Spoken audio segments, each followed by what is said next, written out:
ഉള്ളത്?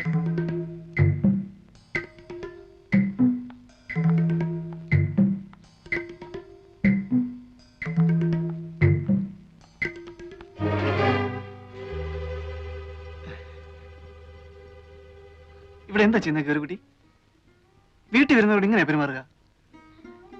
ഞാൻ ഗൗരിക്കുട്ടിയെ കാണാൻ വേണ്ടിട്ട് മാത്രമാണ് വന്നത്. എല്ലാരും കണ്ട് ഇങ്ങനെയൊക്കെ തന്നെ ആവും പറയുക അല്ലേ? കൈമാറ്റുന്നില്ല. കൈയെടുക്കൂ.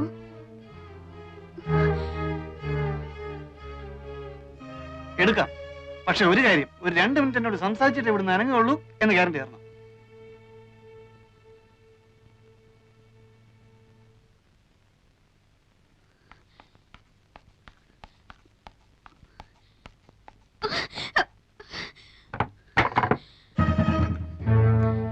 അത്രയ്ക്ക് വില കൂട്ടണം.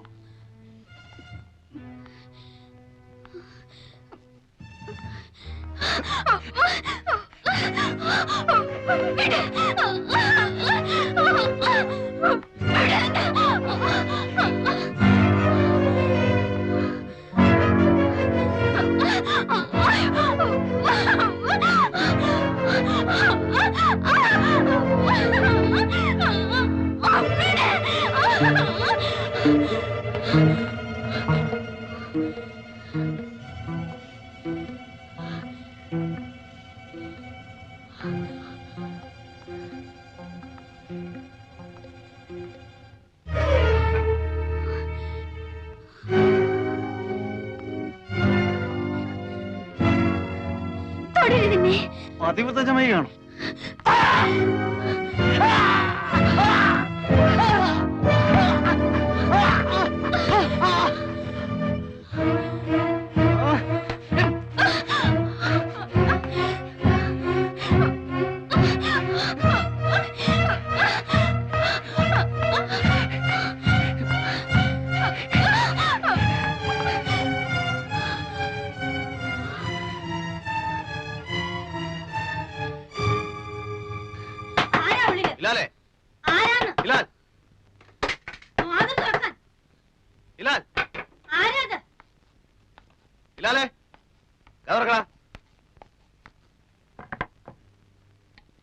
എന്താ ഇവിടെ? ആരാ വിളിച്ചത്? ഓ അങ്ങനെ. ആരായിരുന്നു വിളിച്ചത്? നീയോ ഇവളോ? ആരും വിളിച്ചില്ലല്ലോ. ആരും വിളിച്ചില്ലേ? ഓ അത് എന്റെ കാലാ കമ്പി തട്ടേന്ന് വീണു. അപ്പൊ വിളിച്ചു പോയതാ. ഒന്നും പറ്റിയില്ലല്ലോ.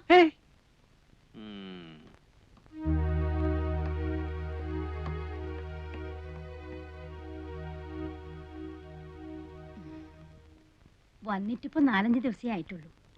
പെരുമാറ്റം ശരിയായില്ലെന്ന് വെച്ച് ഒന്നും തോന്നരുത് കേട്ടോ.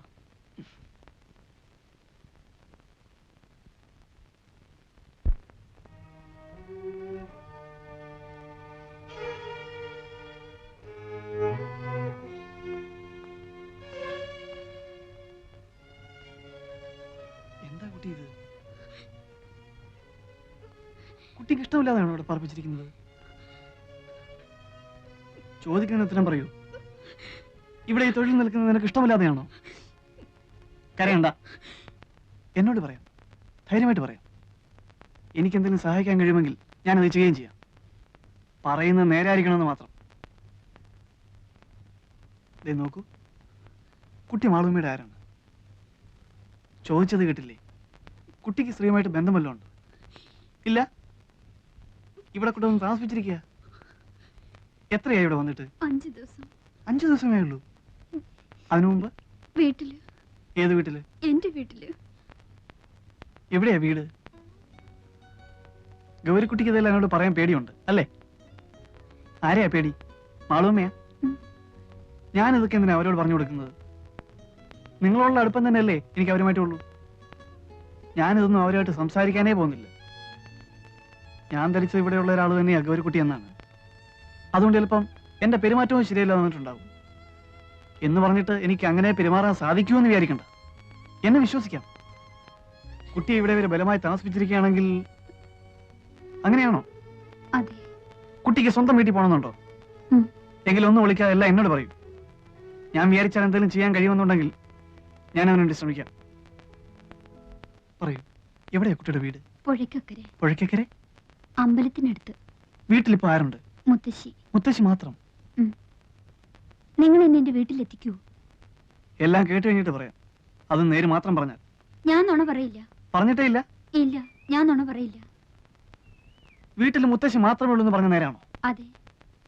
അതെന്താ അങ്ങനെ? അമ്മ അച്ഛനും? അമ്മ ചെറുപ്പത്തിലേ പോയി. അച്ഛൻ വേറെ കല്യാണം കഴിച്ചു? ഇല്ല, ഞാൻ അച്ഛൻ്റെ ഒപ്പമായിരുന്നു. 3 മാസമുള്ള എന്റെ അച്ഛൻ മരിച്ചിട്ട്. എങ്ങനെയായിരുന്നു അച്ഛൻ മരിച്ചത്? കമ്പിന്ന് വീണിട്ട്. കമ്പിന്ന് വീണിട്ടോ? ലൈൻ കമ്പി ഇല്ലേ, ലൈൻ കമ്പി, ഇലക്ട്രിസിറ്റിന്റെ ലൈൻമാൻ ആയിരുന്നു എന്റെ അച്ഛൻ. ഒരു ദിവസം പോസ്റ്റിൽ നിന്ന് വീണു. കുറേ ദിവസം ആശുപത്രി കിടന്നു. ഒരിക്കൽ പോലും ബോധം തെളിഞ്ഞില്ല. അവിടെ തന്നെ കിടന്ന് മരിക്കുകയായിരുന്നു എന്റെ അച്ഛൻ. അവിടെ വെച്ചാണ് ഞാൻ ഈ സ്ത്രീ ആദ്യം കാണുന്നത്.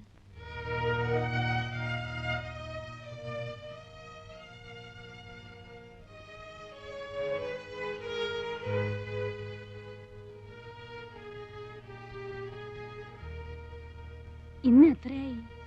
ഇന്നേക്ക് 7 ആകുന്നു. ഇതേ കിടപ്പ് തന്നെയാ, ഓർമ്മ വീണിട്ടില്ല. ഇത് മാധവൻകുട്ടിയുടെ അമ്മയാ. മോളാ, ആകെ ഈ ഒന്നേ ഉള്ളൂ.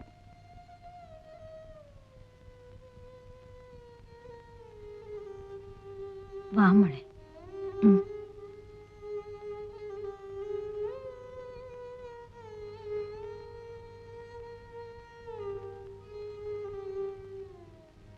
വിഷമമുണ്ട് മോളെ, വല്ലാതെ വിഷമമുണ്ട്. കേശവന്റെ അളിയന് ഇങ്ങനൊരു അപകടം ഉണ്ടായെന്ന് കേട്ടപ്പോ വരാണ്ടിരിക്കാൻ കഴിഞ്ഞില്ല.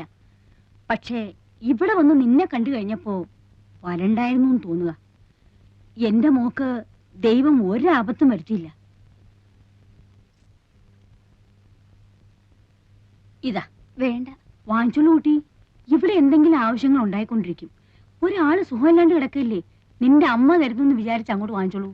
വാങ്ങിച്ചോളൂ കുട്ടി, ഞങ്ങളൊക്കെ ഒന്നിച്ചു വളർന്നവരാ. എങ്കിൽ ഞങ്ങൾ ചെല്ലട്ടെ മെന്നെ, വൈകിയ പിന്നെ കടത്തു കിട്ടാൻ ബുദ്ധിമുട്ടാവും. പോയിട്ട് വരാം മോളെ. സ്നേഹമുള്ള സ്ത്രീയാ, കേട്ടിട്ടില്ലേ നീ? ചാലക്കുടി വീട്ടിലെയാ മാളു അമ്മ.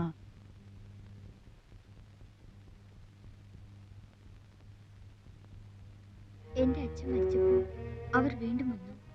അന്നും കുറച്ച് കാശ് എന്റെ കയ്യിൽ തന്നിട്ട് പോയി. പിന്നെയും അവർ വന്നു, പിന്നെയും 2-3 വട്ടം.